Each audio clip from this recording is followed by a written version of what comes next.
All right, everybody, we have one of the most popular dividend growth stocks in the country that is going through some substantial volatility. And this is a company that I cover quite a bit on the channel. I covered it since 2018 over at Stocktrades Premium. I did end up removing it from coverage last summer because I was getting a bit worried about the overall state of the economy and the overall, I guess you would say, quality of goeasy's earnings. So I'm going to go over this company's earnings report because it ended up bombing post earnings. I think it was down around 20%. And I know this is a very popular stock in Canada. So I do feel that people, might want to know why the stock did so poorly. So that said, let's dive into the quarter. And as always, everybody, I appreciate the likes, the subscribes, the comments.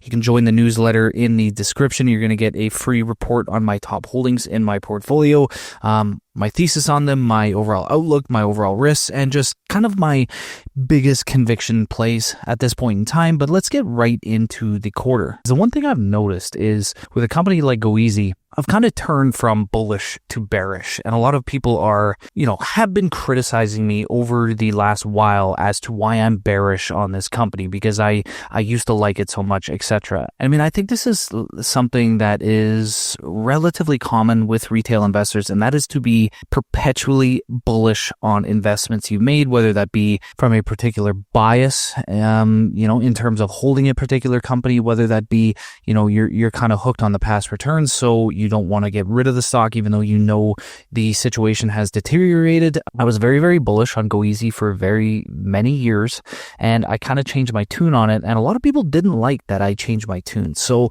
last year, I really flipped the script on this company. I sent out an email to our premium members that I had removed the company from coverage just because I did not like what I seen. And effectively, I believe the stock price at that time was around $205, and right now we are at around $126. So it has not had a very good 18 months, I want to say. And this quarter, so from a headline basis, it missed estimates by a wide margin. So we're looking at estimated earnings of $4.64. They came in at $4.12.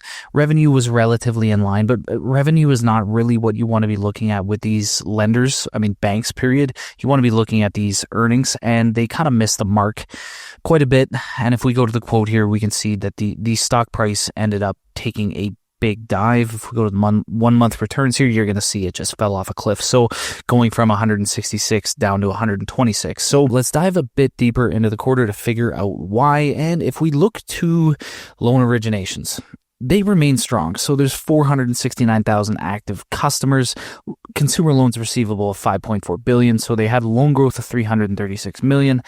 That's in line with their outlook and up 32% from last year. Now, a lot of people, I find, when they're looking at this lender, when they're looking at goeasy, they're looking at things like, let's go down here to consumer loans receivable and gross loan origination. So they're looking at numbers like this. And what I will tell you is the bank can grow these numbers no matter, if it wants to grow these numbers, it can, because goeasy has a lot of clients or a lot of prospective clients that are coming to it that goeasy is rejecting. They're not, offering financing to.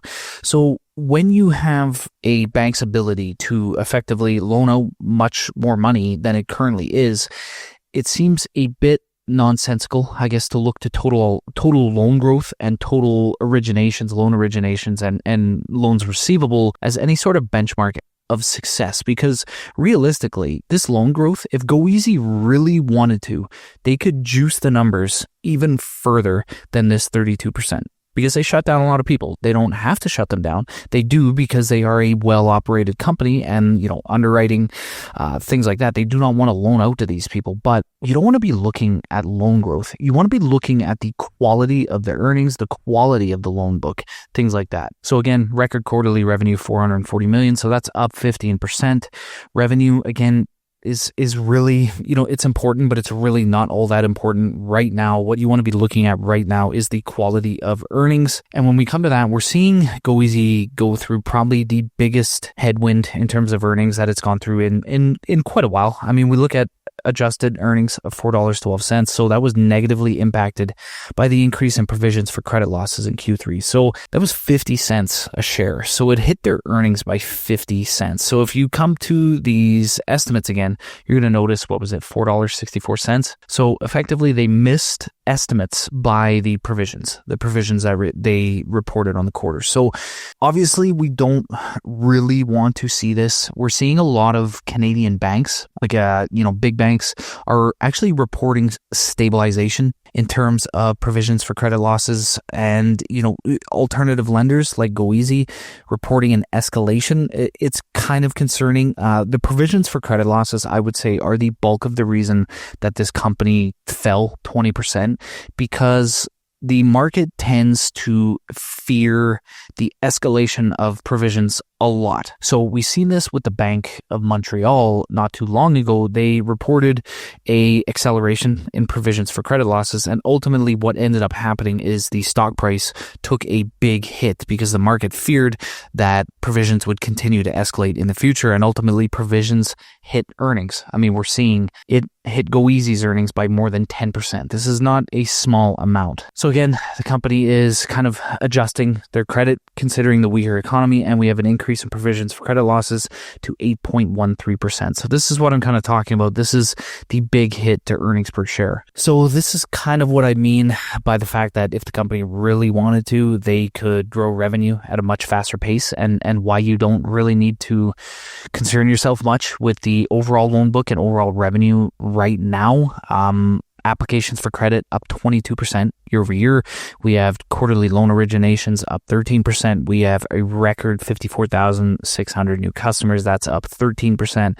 So there is no doubt more demand for goeasy's services at this point in time. So we come down to the financials. Again, we've talked about the originations and the loans receivable.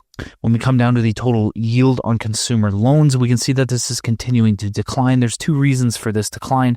One of them being the rate cap set by the government a few years ago, where they don't allow these alternative lenders to charge as much as they typically used to charge. Now, goeasy was not that exposed to this, but it was exposed nonetheless. So that's a decline. Second reason is the company's secured loan portfolio. Now, a lot of these loans, secured loans, they can loan at a lower rate of interest. So if we think of things like HELOCs and we think of things like automobiles, because they are backed by an asset, they don't need to charge as much interest because they can recover a bit of that loan in the event it were to default. They can take the car, they can take the home.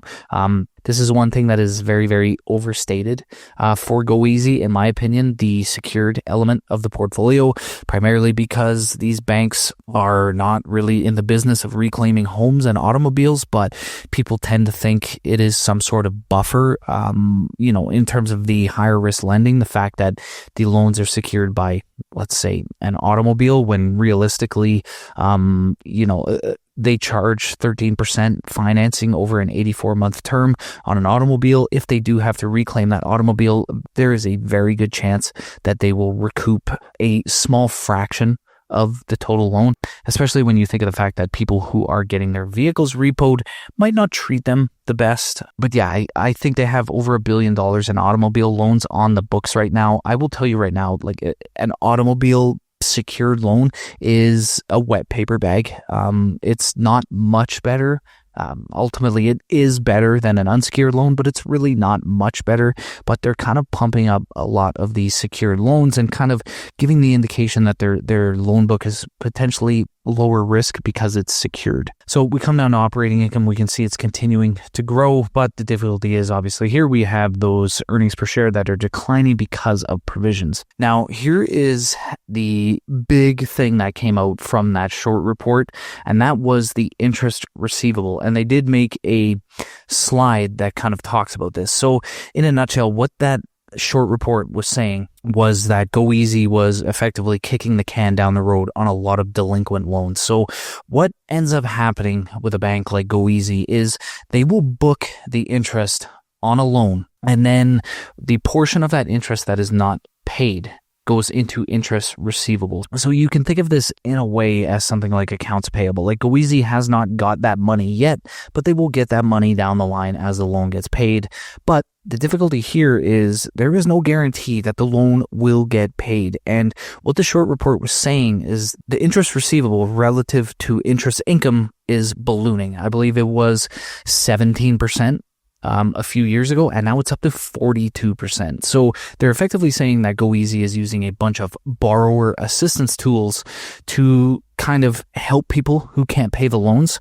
And effectively, if you can't pay the loan, your interest receivable, it continues to accrue on the balance sheet and does not get paid until, effectively they're either forced to pay or they write off the loan. So their mentioning of the increase in this was due to increase in volume growth of the portfolio, which is fair, but not really, because it is accelerated beyond the volume growth of the portfolio. And then it says a shift in mix towards secure loans, which can remain on the books for longer and continue to accrue interest. Now, in terms of this, let's say the homes, the HELOCs, I tend to agree. So the bank can probably, extend this out longer because they have an asset that they can ultimately reclaim if they have priority on that asset. That is the thing.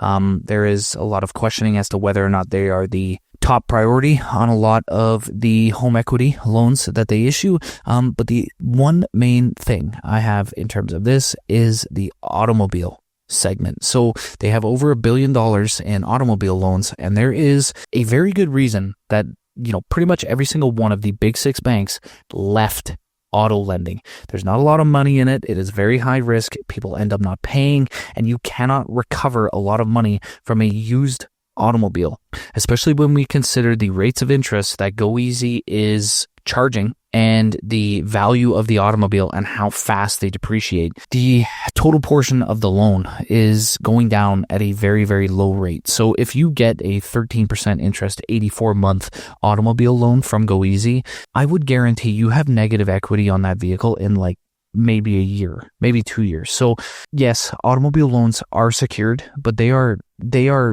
not high quality secured loans whatsoever. I mean, I would not be shocked if goeasy's recovery rate on an automobile loan was like 20% of the total loan. So they're secured loans, but they're not exactly the highest quality. That portion of the loan book, in terms of it being secured, it's just not really something I put much emphasis on.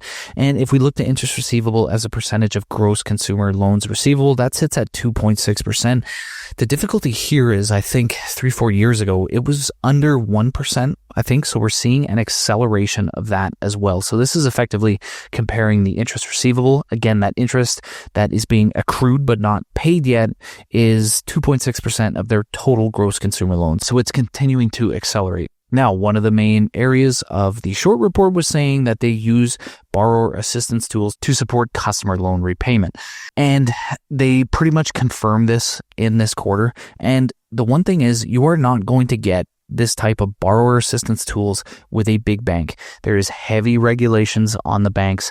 If somebody goes delinquent, they are going to report the loan delinquent, whereas goeasy has skip payment options where they have partial payment options. You cannot get away with this as a big bank, but these alternative lenders are not as regulated, so they can get away with a lot of this type of stuff. So they are effectively using these borrower assistance tools, and they are keeping loans current that should be delinquent, that in terms of, let's say a company like Royal Bank, it would be marked delinquent. So in the end, that is boosting interest receivable, which ultimately is a sign of a weakening in the loan portfolio overall. So we can come down here and see total delinquencies. They were at 7.3%, which is lower by 10 basis points from the prior year and higher by 60 basis points over last quarter in response to a weakening macro condition. So the interesting thing here is almost all of the increase relative to last quarter came from early stage delinquencies. So these are people that are 1 to 90 days past due. So late stage, which would be 90 plus days past due, we're in line with the prior quarter. So we're starting to see some weakness on shorter term or early stage delinquencies, which ultimately is not a good sign. Now, in terms of their borrower assistance, they do speak about it here. So partial payment So that requires a substantial portion of the loan payment. The short report discussed this. So we have payment deferral. So this provides temporary payment relief. We have standard term extension, which extends the loan term. And we have the adjustment of terms and restructuring. So all of these borrower assistance tools were mentioned in the short report. And when we come here, we can see that approximately 10% of goeasy's customers utilize a borrower assistance tool in a given month. So overall, everybody, it was just not a good quarter. I mean, we can cut right to the chase. It was not good whatsoever. I mean, again, revenue is growing, loans are growing, yes, but with these alternative lenders, earnings quality is everything. It is absolutely everything. And the forward outlook of these companies is everything. We have an increase in provisions. We have, a 10% impact to earnings per share because of those provisions. And ultimately, goeasy is a company right now that is reporting declines in earnings per share, while many of the big six banks, the, higher quality A-grade lenders are, kind of reporting higher earnings on a year-over-year basis. And overall, these companies tend to be one of the biggest fallouts from a weaker economy. They tend to get thrashed. I mean, even if we go to previous, drawdowns, we can see massive scale drawdowns. I mean, we come back to 2014, goeasy fell from $25 all the way to $15. We can come here in 2021 when inflation got really bad. In 2022, 2023, it went from $200 all the way down to $98. The drawdowns here tend to be very violent, and a lot of people need to understand their overall risk tolerance when they own companies like this, because they can get pretty ugly pretty fast. Now, do I believe goeasy is a high quality company? Absolutely I do. But do I believe, and as I had mentioned last year when I, kind of started getting a bit spooked about this company, that the macro environment in Canada was very, very weak, and it was ultimately going to hit goeasy's results? Yes, and it clearly is right now. There can be very high quality companies that do absolutely nothing wrong, and just considering the environment they're in, the results can really suffer. And we're starting to see that right now with goeasy. Now, is it a buy at this point in time? That is pretty difficult to say. With provisions accelerating as much as they are, 50 cents a share hit. If we see higher provisions next quarter from goeasy, I would not doubt that, we could see sub 100. If you think it's ugly right now, going from 209 to 125, I'm telling you right now, it can get even uglier. It has in the past. And again, there was, quite a few investors taking a victory lap on this big bump here in late August, and now we're sitting, nearly 50% lower. These stocks are highly, highly volatile. I would not hold it in this macro environment. If you do, all the props to you if you can withstand the volatility. But I thought I'd go over, the quarter in general and just kind of give investors an idea as to why this company fell so much. Because I hear a lot of people talking about the loans growing, all that type of stuff.